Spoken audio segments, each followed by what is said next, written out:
e nós vamos, então, dar início com a apresentação com o professor Michael Lourenço, que já está online. O Michael é professor de neurociência da Universidade Federal do Rio de Janeiro. Ele foi pesquisador visitante da Columbia University, membro da Young Scientist Steering Committee da Sociedade Internacional de Neuroquímica, e o Michael vai falar para a gente a respeito dos mecanismos de falência de memória e neuroproteção na doença de Alzheimer. Então, gostaria de agradecer muito ao Michael pela presença dele, e agora a palavra está com você, Michael. Olá, bom dia a todos, espero que vocês consigam ver a minha tela aqui, eu vou maximizar para facilitar a apresentação. É um prazer enorme estar aqui falando um pouco do que a gente vem fazendo no laboratório com vocês. Eu quero agradecer muito ao convite do professor Lício Veloso, a quem eu admiro bastante. Então, e eu estou vendo que a programação vai ser excelente para esse simpósio. Então, estou muito feliz de poder fazer parte do simpósio do Centro de Pesquisa em Obesidades e Comorbidades da Unicamp. Então, eu vou contar um pouquinho para vocês do que a gente tem feito no nosso laboratório, que basicamente gira em torno do entendimento de como a doença de Alzheimer se manifesta. E, na verdade, de entender um pouco de como os sintomas da doença de Alzheimer, que tem a perda de memória como principal deles, se desenvolvem em termos moleculares até que os sintomas sejam manifestados, né? Eu não sei se estão vendo aqui, imagino que sim. Botei o laser pointer aqui, deve estar funcionando bem, imagino. Se houver algum problema, por favor, me avisem. Bom, mas então, falando um pouquinho sobre a doença de Alzheimer, é uma doença que o dito popular, né, o conhecimento popular, mostra que a perda de memória é o principal sintoma. E é um quadro progressivo que vai piorando ao longo do tempo, até que o paciente fica totalmente impossibilitado de exercer suas funções, sua vida de forma autônoma, né? Só que antes de os sintomas clínicos aparecerem, muitos processos moleculares acontecem no cérebro dessa pessoa até que ela desenvolva, de fato, os primeiros sintomas de perda de memória. E assim, eu gosto desse esquema que tem aqui nesse slide para contar um pouquinho para vocês da sequência de eventos que hoje nós sabemos que acontece na doença de Alzheimer. Então, uma das primeiras coisas que acontecem é a deposição de proteínas agregadas no cérebro, que a gente conhece como proteína beta-amiloide. Essa é a primeira proteína que começa a se acumular vários anos, talvez décadas, antes dos sintomas se manifestarem, você começa a ter esse acúmulo dessa proteína beta-amiloide, que hoje está causalmente implicada em diversos processos que vêm em seguida, como é o caso da disfunção sináptica, ou seja, da perda de comunicação efetiva entre neurônios de determinadas regiões do cérebro, e o acúmulo sucessivo, né, consequente, na verdade, consecutivo, de uma outra proteína agregada que dessa vez se agrega dentro dos neurônios, que é a proteína tau. Esse conjunto de fatores moleculares parece levar a mudanças estruturais no cérebro dos pacientes, perda de cognição e, por fim, a falha clínica, né? A perda de função clínica, que é o quadro que nós conhecemos como demência. Se a gente fosse tentar entender um pouco mais de detalhes o que acontece no cérebro desses pacientes, hoje a gente sabe que essa proteína chamada beta-amiloide, ela tem uma grande propensão a se agregar, ela forma umas lesões que são detectáveis por histopatologia que a gente chama de placas amiloides, como posso apontar aqui nesse esquema, mas também essa proteína, esse peptídeo, ele se agrega em pequenos agregados que nós chamamos de oligômeros, que levaram muito tempo para serem identificados, porque eles não são facilmente identificáveis por um exame neuropatológico, histopatológico convencional. Técnicas refinadas de bioquímicas e de ELISA permitiram que depois a gente conseguisse detectar esses oligômeros, que hoje a gente sabe que eles são, hoje sabemos que são solúveis, então eles têm a capacidade de se difundir pelo cérebro e eles têm alguma preferência por interação em regiões sinápticas, em regiões de contatos entre os neurônios. Então, assim, ao contrário das placas amiloides, que são maiores, mais estáticas e ficam depositadas, que claro que são tóxicas também localmente, os oligômeros eles conseguem se difundir. Então, além deles terem a especificidade sináptica, eles se difundem para diferentes regiões do cérebro, então o potencial neurotóxico deles acaba sendo maior. E é com esse paradigma que a gente trabalha hoje, de tentar ou bloquear o acúmulo desses oligômeros de beta, ou tentar bloquear o efeito que eles têm sobre regiões do cérebro que são importantes para a memória. E é mais ou menos nisso que a gente vem ter trabalhado nos últimos tempos, aqui no laboratório, que é uma linha de pesquisa que começou com o Sérgio Ferreira, com a Fernanda De Felice, que foram meus orientadores de pós-graduação, e que hoje nós tentamos continuar e tentamos propor estratégias alternativas que possam funcionar para bloquear o efeito tóxico desses oligômeros de beta. Dentre esses efeitos tóxicos, nós podemos destacar estresse oxidativo, a fosforilação da proteína tau, que é aquele outro hallmark da neuropatologia, da doença de Alzheimer, e a falha e perda de sinapses, especificamente em regiões que são importantes para a memória. Então, se nós olharmos aqui 2 experimentinhos simples, né? Um deles a gente está medindo função sináptica aqui. Esse é um experimento que representa a comunicação entre os neurônios, a potenciação de longa duração, que é um mecanismo que a gente chama de plasticidade sináptica. Então, o que a gente está medindo aqui é a capacidade de uma rede de neurônios se integrar e se manter excitada após um estímulo elétrico. Então, o que acontece é que uma fatia de hipocampo normal, ela vai manter essa potenciação ao longo do tempo. No entanto, com a exposição dos oligômeros de beta, essa potenciação não consegue ser mantida. Então, isso sugere para a gente que, de fato, os oligômeros de beta estão causalmente implicados na falha da comunicação sináptica. E esse é um experimento da professora Fernanda De Felice, durante o pós-doc dela, em que ela viu que os oligômeros, que são esses pontos, estão aqui imunomarcados nesses pontinhos vermelhos, eles causam uma perda das espinhas dendríticas, eles causam uma perda das sinapses em neurônios cultivados em laboratório. Então, isso indica também para a gente que os oligômeros de beta causam uma mudança na plasticidade estrutural, causa perda física de sinapses. E então, mas a pergunta que fica a partir daí é quais são os mecanismos que podem, então, levar à perda dessas sinapses e à perda de memória num contexto de doença de Alzheimer. E mais importante que isso, a gente quer saber como pegar essa informação para tentar propor novas abordagens terapêuticas que sejam eficazes para a doença de Alzheimer, que é uma coisa que ainda, infelizmente, nós não temos disponível, né? E a gente sabe de vários estudos das últimas décadas, por assim dizer, que o impacto de injúrias, prejuízos cumulativos ao longo da vida pode tornar o cérebro, predispor o cérebro a uma situação mais suscetível ao desenvolvimento de doença de Alzheimer.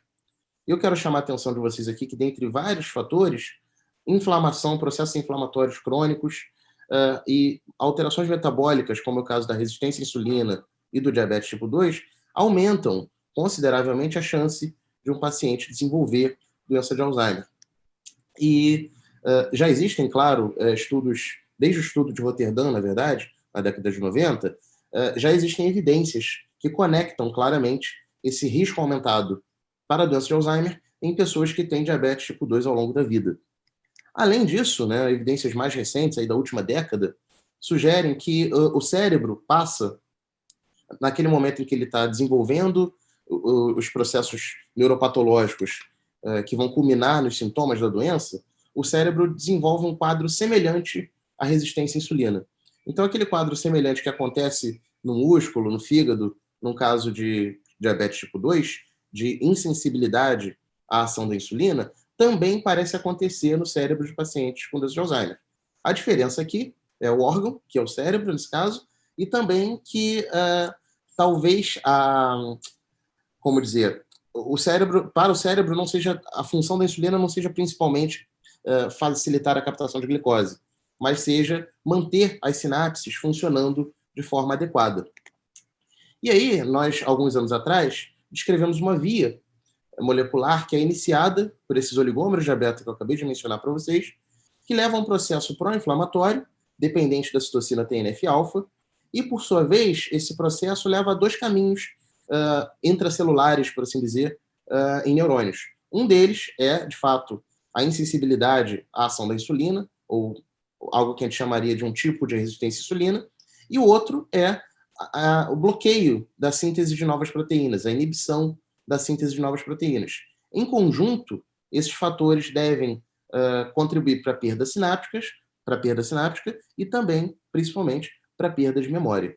Então, essa via que a gente descreveu, inclusive em colaboração com o professor Lício e outros, ela foi importante porque ela mostra que existe, de fato, um paralelo entre o que a gente conhece como os mecanismos que disparam a resistência à insulina, inicialmente descritos lá na década de 90, e também os fenômenos que estão acontecendo no cérebro num contexto em que você tem esse acúmulo desses oligômeros de A beta.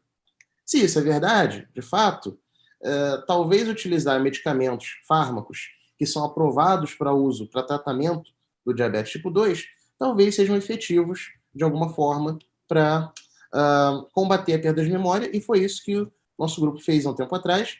Começou com esse trabalho bonito da Tereza Bonfim, que foi aluna de doutorado do nosso, da Fernanda Felice, no nosso laboratório, no mesmo tempo que eu fazia pós-graduação, e que eu tive a felicidade e a oportunidade de poder continuar depois, testando análogos do GLP-1, que é uma estratégia clinicamente aprovada para tratar a resistência à insulina. Né? Então, tanto o Exendin quanto a liraglutida, 2 medicamentos aprovados, eu não vou entrar em detalhes aqui, porque eu quero ter tempo de falar de umas outras coisas, mas o fato é que eles melhoram a memória de camundongos, que são modelo para doença de Alzheimer. Então, aqui nós estamos mostrando 2 testezinhos, e quanto maior esse percentual de congelamento, melhor a memória dos camundongos que são modelo para doença de Alzheimer. Então, tanto o Exendin, a exenatida, quanto a liraglutida melhoram a memória de camundongos que são modelos para doença de Alzheimer. E isso, assim, é interessante porque hoje já existem testes clínicos em pacientes para avaliar se esses análogos de GLP-1 são, de fato, promissores ou funcionam em pacientes. Só que, a partir de um dado momento, a gente ficou pensando que a gente precisava propor alguma estratégia ou testar alguma estratégia que fosse mais de uso, digamos assim, fácil, simples e que pudesse ser executado pela maior parte das pessoas.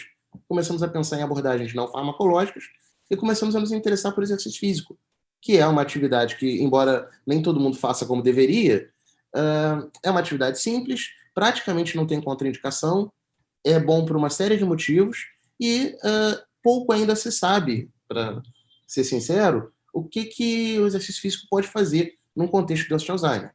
Que ele é bom para o cérebro, a gente já sabe há bastante tempo. Melhora até a memória de pessoas saudáveis, melhora a concentração, foco, capacidade de decisão. Em termos moleculares, aumenta a liberação de várias neurotrofinas no cérebro, promove a formação de sinapses. Então, o que o exercício é bom para o cérebro, a gente já sabia. E que também é bom para prevenir diversas outras doenças metabólicas, cardiovasculares, também já sabíamos. E algumas evidências iniciais apontam que a prática de exercício físico regular ao longo do início da doença de Alzheimer é capaz de, pelo menos, estabilizar a função cognitiva de pacientes. O que isso quer dizer? Isso não é cura, não é reversão do processo degenerativo, mas é uma atenuação da velocidade com que ele acontece. Além disso, pessoas que praticam exercício físico regularmente ao longo da vida têm menos chance, têm menos risco de desenvolver doença de Alzheimer mais para frente. No entanto, a gente ainda carece de entender um pouco mais de detalhes quais são os mecanismos de neuroproteção que o exercício dispara, como que ele atua no cérebro, para que o efeito neuroprotetor e de preservação da cognição seja obtido. Né? E nós nos interessamos, enfim, existem muitos mecanismos. Exercício é, de fato, uma atividade bastante pleiotrópica. Mas nós nos interessamos por investigar, em particular, o papel de um hormônio que foi descrito já agora há 8 anos atrás, quase 9, que é a irisina. A irisina foi descrita pelo grupo do Bruce Spiegelman, em Harvard, como um hormônio, uma miocina, que é responsiva ao exercício físico. Ou seja, ela aumenta de quantidade em circulação após o exercício físico e cujo papel inicialmente descrito foi promover termogênese e promover a conversão do tecido adiposo branco em tecido adiposo marrom. A irisina ela é um fragmento de uma proteína precursora chamada FNDC5 e ela inicialmente foi descrita como produzida pelo músculo esquelético. Então, se a gente olhar um esqueminha assim, você tem boa parte desse domínio de fibronectina 3 na prática, a irisina, que é liberada em circulação quando depois da prática de exercício físico. Né? Ela aumenta de quantidade após o exercício físico. Como a gente consegue ver nesse dado aqui original do paper da Nature, de 2012, em que há um aumento da quantidade de irisina após exercício físico. E quando quando um vetor viral foi administrado para camundongos modelo de obesidade, ele melhorou um pouco a intolerância à glicose nesses animais. trabalho subsequente do mesmo grupo mostrou que essa proteína FMDC5, que é a precursora da irisina, ela é produzida não só no músculo após exercício físico, como a gente consegue ver aqui, mas também no hipocampo, que é uma região do cérebro essencial para a memória e que é muito prejudicada num contexto de doença de Alzheimer. Além disso, quando há superexpressão de FMDC5 em neurônios em cultura, o resultado disso é o aumento da expressão de BDNF, que é uma neurotrofina muito importante, e também da expressão de vários genes que são importantes para a função sináptica, que a gente conhece como um grupo de genes que a gente conhece como immediate early genes. Então, são genes que respondem rapidamente à atividade sináptica e são essenciais para que os neurônios se comuniquem bem, né? Isso gerou na nossa cabeça, digamos assim, 3 perguntas.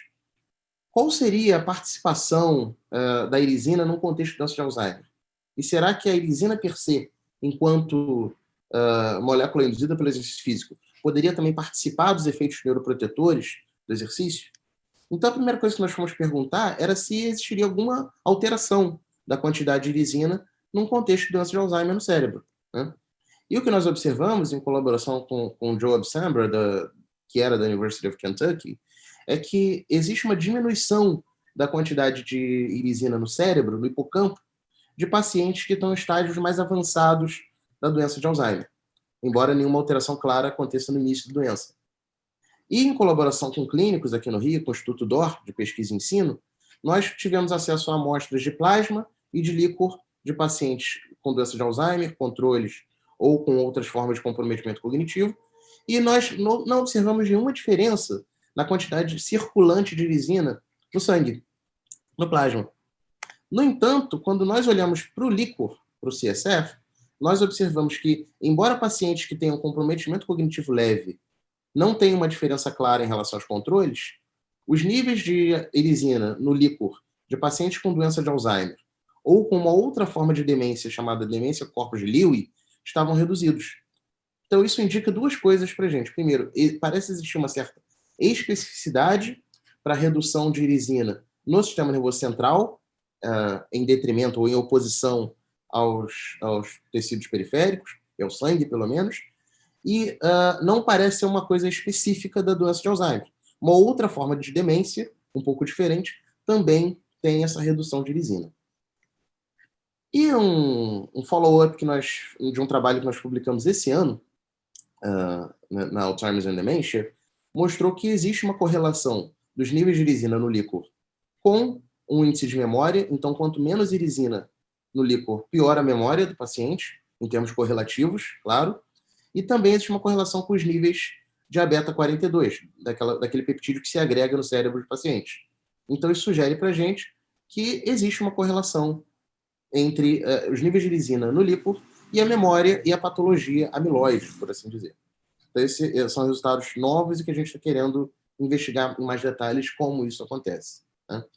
Além disso, existe uma correlação, isso é um dado interessante, que é o primeiro dado em humanos, pelo menos de que eu tenho notícia, de uma correlação fraca, porém existente, entre os níveis de BDNF e os níveis de irisina no líquor, sugerindo também, novamente, a importância, talvez, da irisina em controlar a quantidade de BDNF.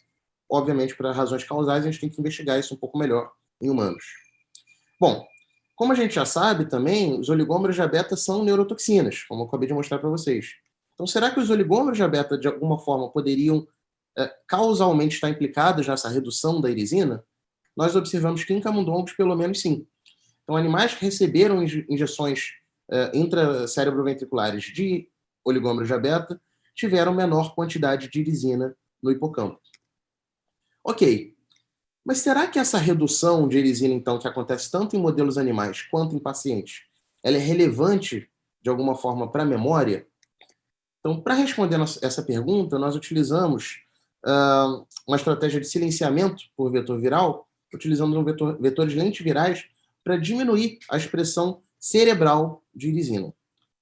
Tivemos um sucesso relativo, né? Tivemos um silenciamento aí em torno de 50% a 60%, utilizando 2 construtos diferentes. E o que nós vimos aqui é que esse silenciamento de irisina em camundongos que são selvagens, wild type, ele é suficiente para causar prejuízo de memória. Esse é um testezinho de memória que a gente conhece como reconhecimento de objetos, em que os animais são expostos a 2 objetos iguais inicialmente, e depois de um tempo a gente troca um desses objetos por um objeto novo. O que acontece é que, se o animal lembra que ele já brincou com um objeto que a gente chama de velho, ele tende a passar mais tempo no objeto novo. E isso acontece com camundongos que receberam vírus controles. Mas camundongos que receberam qualquer um dos 2 construtos, para a erisina já não conseguem mais diferenciar esses 2 objetos. Então isso significa para a gente que esses camundongos estão tendo prejuízo de memória. Então a informação nova aqui é que parece que a FNDC5 no cérebro é importante para controlar os processos de memória. Não só memória, mas também plasticidade sináptica, aquele processo de comunicação efetivo entre neurônios através das sinapses. Então, se a gente olha aqui para a plasticidade sináptica, quando nós damos um estímulo, um camundongo que recebeu o vírus controle mantém sua plasticidade ao longo do tempo, mantém sua potenciação ao longo do tempo. No entanto, camundongos que têm silenciamento da FNDC5 até conseguem estimular o processo, mas ele decai, ele não se preserva ao longo do tempo. Ok, então, já que nós estamos vendo que FNDC5 e irisina parecem importantes para manutenção da plasticidade sináptica e da memória, será então que se nós repusermos essa perda de irisina, nós vamos ter um efeito neuroprotetor?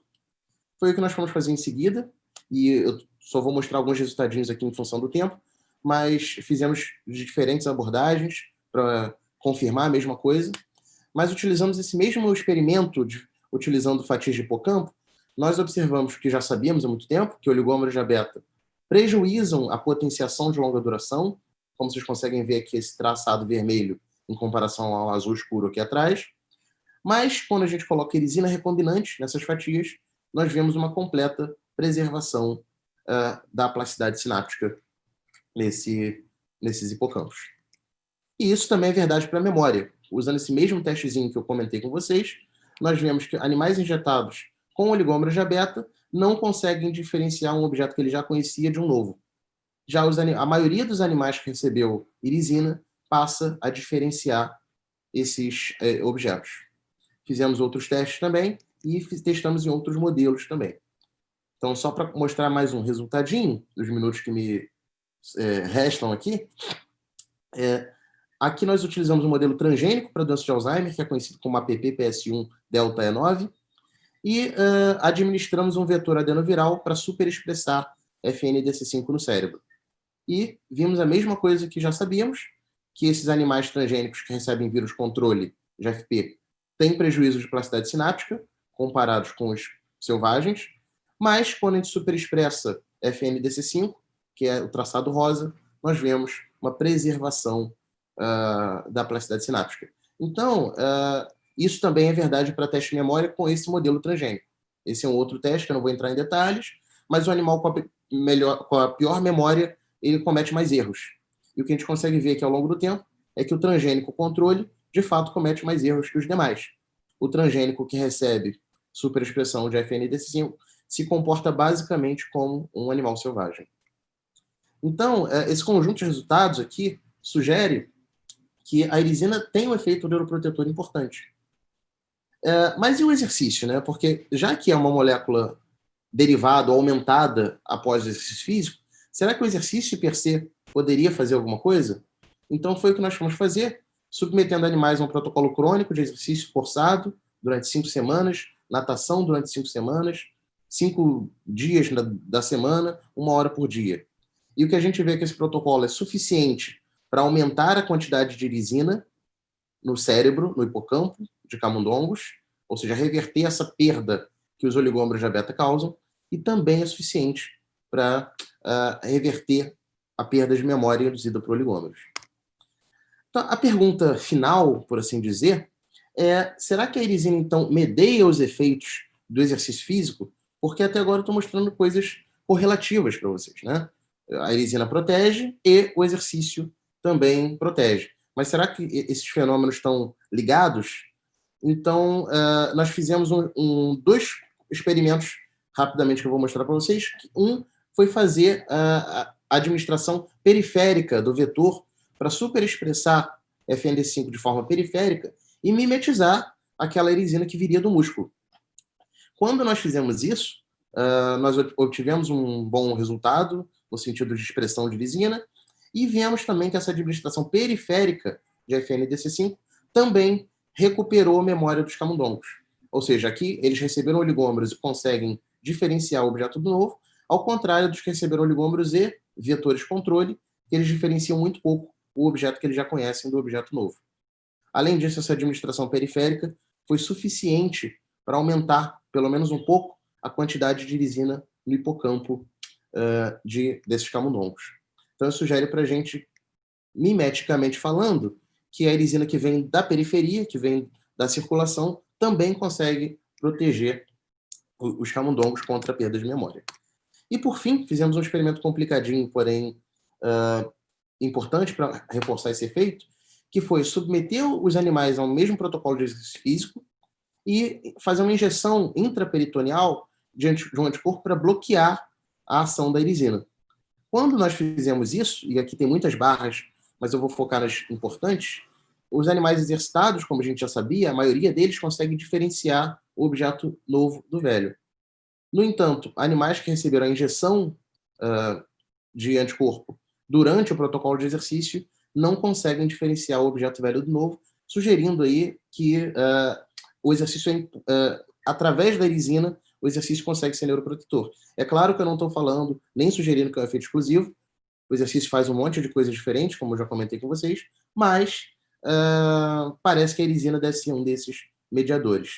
E esses resultados foram publicados nos papers, nós publicamos na Nature Medicine em 2019, e nós tentamos continuar entendendo um pouco melhor como essas coisas funcionam, até porque outros estudos que saíram também em 2019 sugeriram fortemente que a mudança de estilo de vida e que inclui exercício físico é um fator importantíssimo para prevenir contra a doença de Alzheimer. Então, o conjunto desses fatores que envolvem não fumar, exercitar-se pelo menos 150 minutos por semana, ter uma dieta adequada, ter consumo de álcool baixo ou moderado e também fazer uma espécie de treinamento cognitivo, em conjunto, parecem ser estratégias efetivas para prevenir o desenvolvimento da doença de Alzheimer. Bom, conclusão desse trabalho, dessa nossa linha de pesquisa até agora, é que o prejuízo de sinalização hormonal, e pode ser insulina, pode ser irisina e outros, são característicos de Alzheimer, e que a FNDC5 irisina parece ser neuroprotetora num contexto de doença de Alzheimer, especialmente mediando o efeito do exercício físico. Vou terminar agradecendo esse grande grupo de pesquisa do qual faço parte, que tem 3 professores, eu, o mais jovem, Sérgio Ferreira e Fernanda De Felice, e muitos colaboradores e agências de fomento que contribuíram para a gente executar esse trabalho, e espero que assim continue para a gente tentar contribuir um pouco mais para essa área de pesquisa. Muito obrigado novamente a todos que estão assistindo, especialmente ao Lício e ao Centro de Pesquisa em Obesidade pelo convite para estar aqui nesse evento maravilhoso. Obrigado, Lício.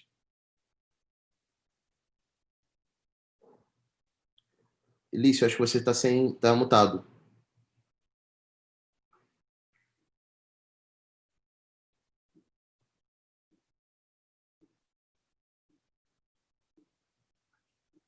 Alô, agora sim? Agora sim.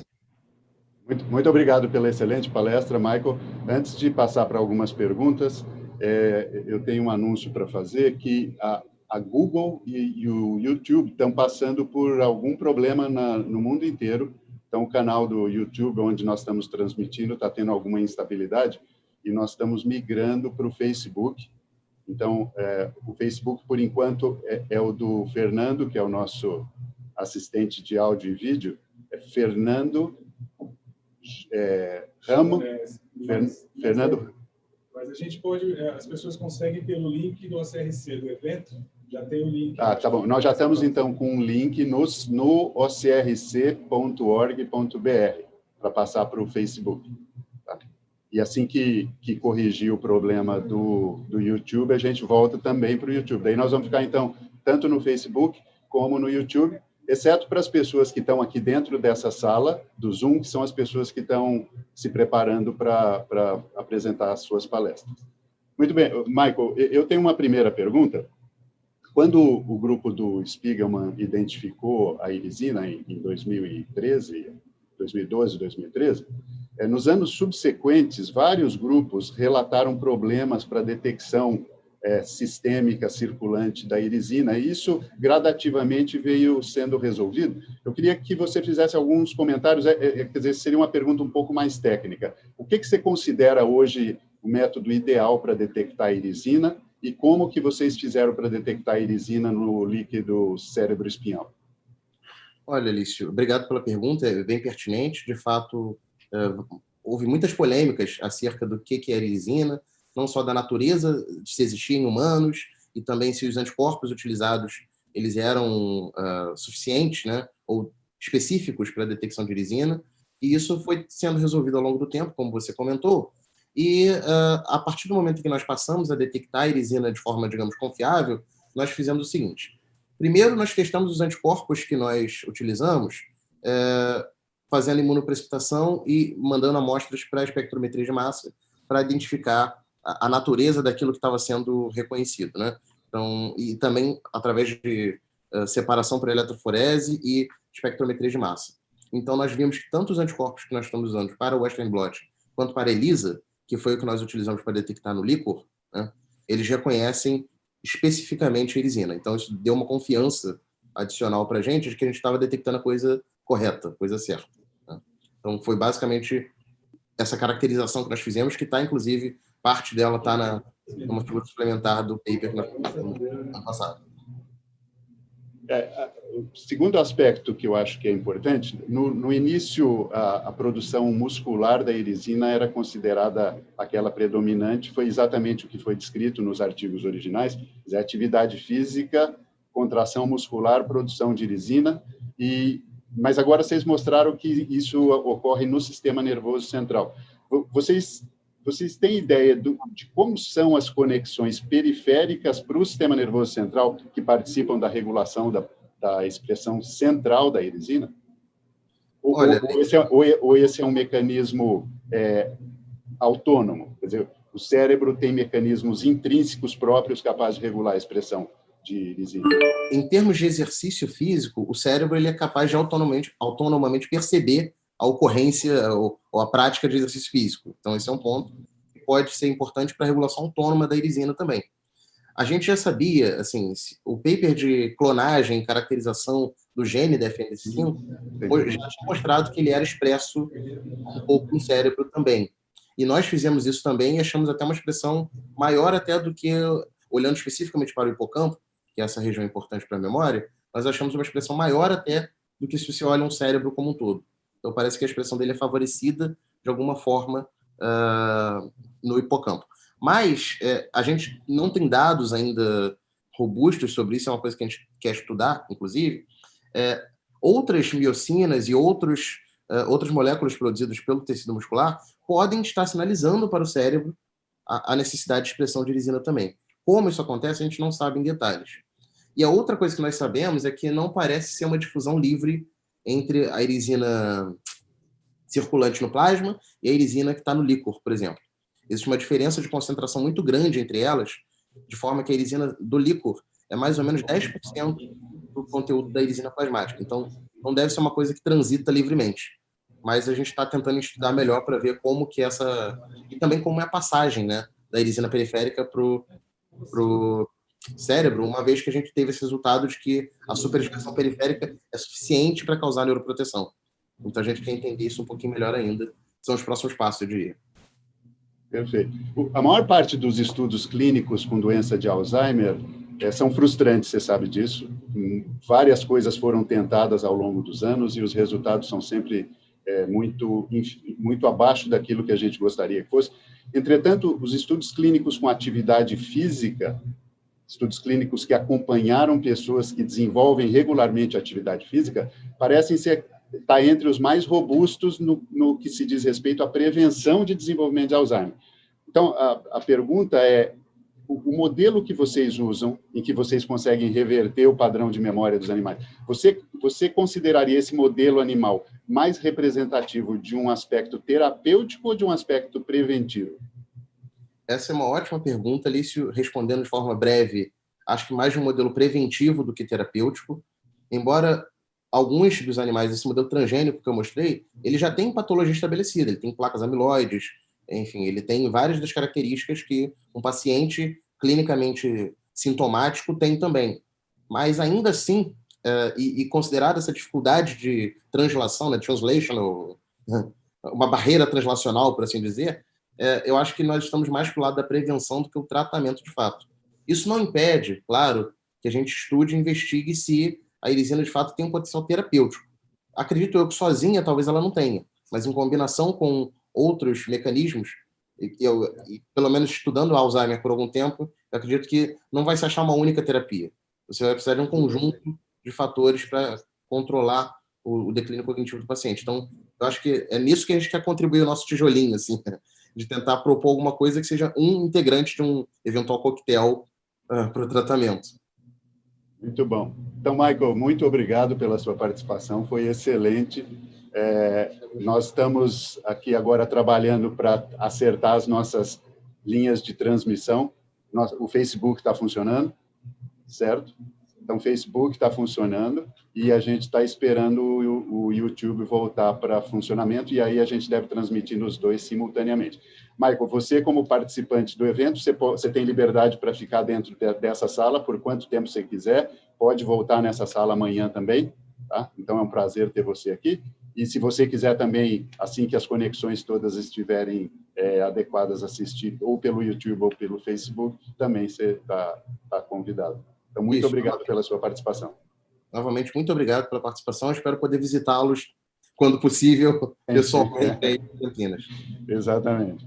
Muito obrigado, Marco. Nós vamos dar um minutinho só para checar se as conexões estão bem aqui e a gente já volta com esse primeiro bloco de apresentações orais.